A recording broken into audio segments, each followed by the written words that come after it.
Hey guys, welcome back to UpClick. In this video, I'll be showing you how to exchange Euro on Revolut.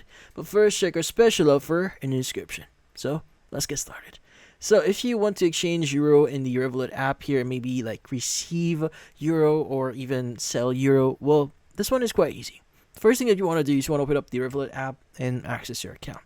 Now, from here, you have 4 options. You have add money, move, details, and more. Go ahead and choose the move option. Now, this is what you should be seeing.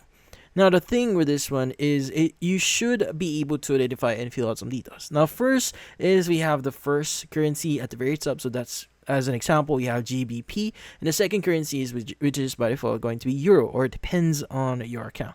But in this case, if you want to change the currency for it, you go and just click on the drop down button on that currency, and it should give you the option to choose a currency here.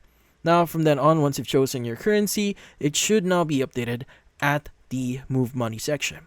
Now, from here, you should be able to enter the amount that you want to basically use, or the amount you want to basically transfer or move or exchange in this case.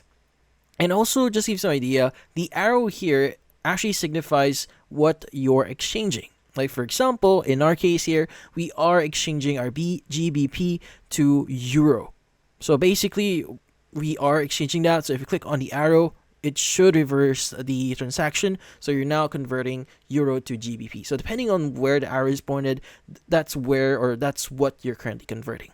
Now, once you've entered the amount and click on review order, it should give you the option here. Just confirm a few things. Just make sure the amount is correct, the price, the exchange, and also the fees you agree to those. Just go ahead and click on sell GBP here for USD. Now, from then on, it should, or that should exchange your current, your Euro, or if you're selling Euro, that should exchange your Euro. But in this case, that's about it.